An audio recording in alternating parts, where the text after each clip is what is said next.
প্রতিকূল আবহাওয়া কিংবা সংশ্লিষ্ট অনিবার্য কারণে যারা চলমান এইচএসসি ও সমমান পরীক্ষা 2026 এর কোনো বিষয়ে অংশগ্রহণ করতে পারেনি, তারা চট্টগ্রাম শিক্ষা বোর্ডের ইতিমধ্যে স্থগিত হওয়া সংশ্লিষ্ট বিষয়ে অভিন্ন প্রশ্নপত্রে শিক্ষা মন্ত্রণালয় কর্তৃক নির্ধারিত একই তারিখে ওই সময়ে পরীক্ষা অংশগ্রহণ করতে পারবেন। সারা দেশে চলমান এসএসসি ও সমমান পরীক্ষা 2026-এ সারা দেশে 2697টি পরীক্ষা কেন্দ্র রয়েছে।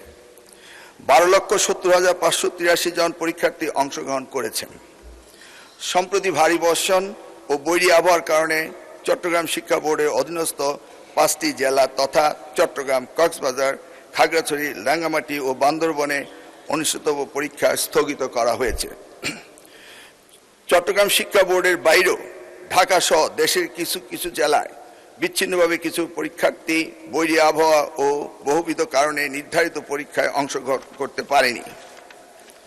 মাননীয় স্পিকার, প্রতিকূল আবহাওয়া কিংবা সংশ্লিষ্ট অনিবার্য কারণে যারা চলমান এইচএসসি ও সমমান পরীক্ষা 2026 এর কোনো বিষয়ে অংশগ্রহণ করতে পারেনি, তারা চট্টগ্রাম শিক্ষা বোর্ডের ইতিমধ্যে স্থগিত হওয়া সংশ্লিষ্ট বিষয়ে অভিন্ন প্রশ্নপত্রে শিক্ষা মন্ত্রণালয় কর্তৃক নির্ধারিত একই তারিখে ওই সময়ে পরীক্ষা অংশগ্রহণ করতে পারবেন।